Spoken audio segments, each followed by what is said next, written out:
Si quisiéramos describir gráfica e ilustrativamente las experiencias obtenidas en la guerra de Afganistán, podríamos comenzar por su desenlace. Un desenlace que nos ha aparecido vívidamente en nuestras pantallas: poderosos helicópteros volando a ras del suelo para controlar una multitud desesperada que trata de escapar procurando abordar algún avión que les permita irse en cualquier dirección y a cualquier parte. También podríamos decir que todos estos episodios tuvieron lugar en un territorio con una geografía física de montañas, estepas y desiertos, y una configuración demográfica y humana muy compleja. En ese territorio han vivido y viven numerosos pueblos que parecen haber adquirido su áspera personalidad de la rugosidad de los relieves y de la sequedad de las estepas. Durante muchos siglos, los hechos han demostrado que para los imperios resulta muy difícil dominar a los pueblos de Afganistán.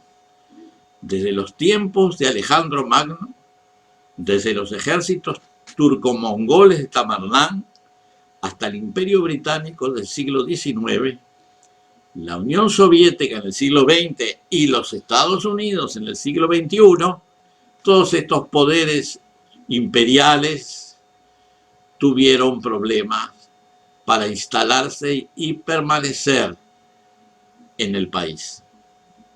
Y la pregunta que uno se formula es la siguiente: ¿quiénes son estos pueblos? ¿Cómo han logrado mimetizarse con el paisaje que parece que formaran parte de sus picos y quebradas? En la actualidad, y desde hace tiempo, Afganistán está poblado por varias etnias orgullosas y resistentes.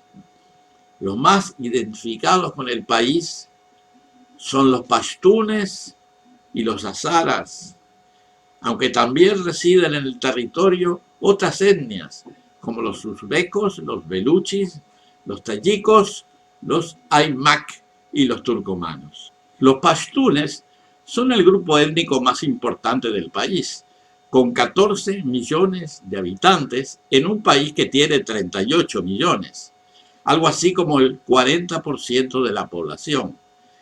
Hay además numerosos pashtunes en los países vecinos, en particular en Pakistán, donde hay unos 30 millones.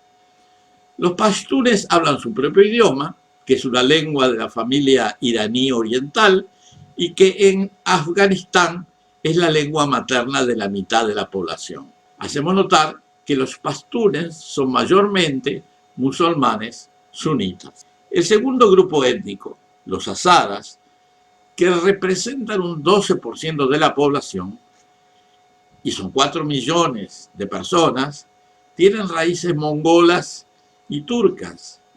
Hablan un dialecto de raíz persa, aunque incluyendo muchas palabras mongolas y turcas. Se dividen en dos grupos: los hazaras orientales, localizados en el Hazarajat, que son mayoritariamente chiitas, y los occidentales, concentrados cerca de la frontera de Irán, que son sunitas. Los uzbekos, por su parte, que superan los 3 millones, son un pueblo turco de religión sunita, establecido en la región centro-norte del país, principalmente a lo largo de la frontera con la República de Uzbekistán. Los baluchis, que son 1.400.000, son pueblos emparentados con los pashtunes que habitan la región sur y suroriental de la frontera con Pakistán. Algunos son sunitas y otros chiitas. Al igual que los pashtunes, los baluchis hablan una lengua emparentada con el persa y con el urdú, que es la lengua oficial de Pakistán. También están los aymak, que es un pueblo menos numeroso, pastores de tradición turco-mongola, que habitan en Afganistán y en Pakistán, con un número algo menor de 500.000 aproximadamente. generalmente son musulmanes sunitas. Hablan su propio idioma, el aimak, que está emparentado con el persa moderno, aunque algunos grupos han adoptado el idioma pashtun. Por otro lado, los turcomanos son un pueblo túrquico que representa el 3% de la población de Afganistán, unos 2 millones. También se los encuentra en Turkmenistán e Irán al noreste. Hablan el idioma turcomano, que es parte de la rama oguz occidental de la familia de las lenguas túrquicas. Fue en ese mosaico de grupos étnicos que los Estados Unidos y sus aliados llevaron a cabo su invasión y ocupación de Afganistán, que en ese momento estaba controlada por un movimiento religioso islámico muy estricto, conocido como los talibanes, que quiere decir estudiante religioso en el idioma pashtun. Los Estados Unidos y sus aliados invadieron Afganistán en octubre del año 2001. El gobierno talibán fue rápidamente derrotado y los invasores estadounidenses ocuparon todas las ciudades y pueblos. Los talibanes cesaron la resistencia abierta, pero se retiraron a las zonas rurales, en particular a las regiones montañosas que tienen muchas quebradas profundas y cuevas donde refugiarse. También debemos recordar que la agricultura es irrigada y tradicionalmente los afganos utilizaron un sistema de redes de galerías subterráneas llamados karés, que recogen el agua del subsuelo al pie de las colinas y lo transportan a los campos y aldeas. El agua es extraída de los túneles por medio de pozos verticales excavados que los comunican con la superficie. La existencia de estas redes favorecía el movimiento de personas y armas. A partir de las zonas rurales, el movimiento avanzó a las aldeas, donde fue acogido por las autoridades tradicionales, a menudo religiosas, permitiendo su expansión gradual. Era claro que los talibanes no tenían apuro. Procuraban infiltrarse en las fuerzas de seguridad a través de ataques bien cronometrados a las patrullas y cuartelillos del ejército, y así lograban hacerse de armas que permitían organizar nuevos ataques. Al mismo tiempo, el numeroso ejército del gobierno afgano, con apoyo de fuerzas de Estados Unidos y aliados, había estado sufriendo un proceso de corrupción que hacía que el dinero que llegaba desde las metrópolis ocupantes, sobre todo Estados Unidos, iba a parar en los bolsillos de intermediarios, que a menudo eran jerarquías políticas o militares del gobierno.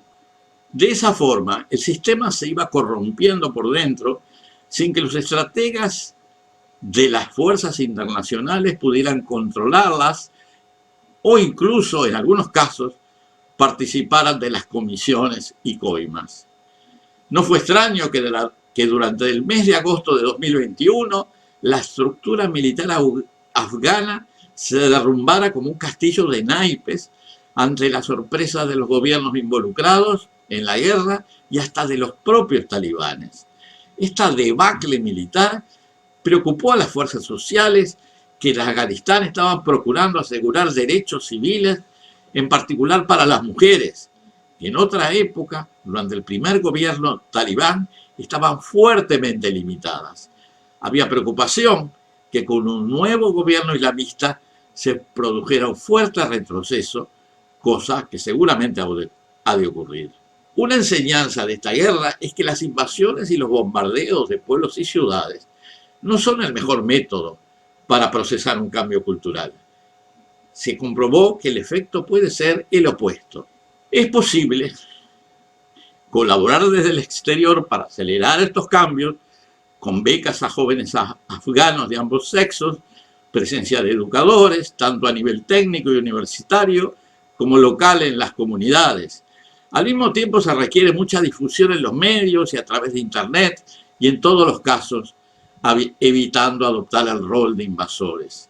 Estas experiencias también mostraron que los cambios culturales llevan tiempo y por lo tanto se necesitan actitudes pacientes para lograr los pequeños avances que puedan permitir construir las nuevas sociedades en donde todos los derechos humanos se respeten.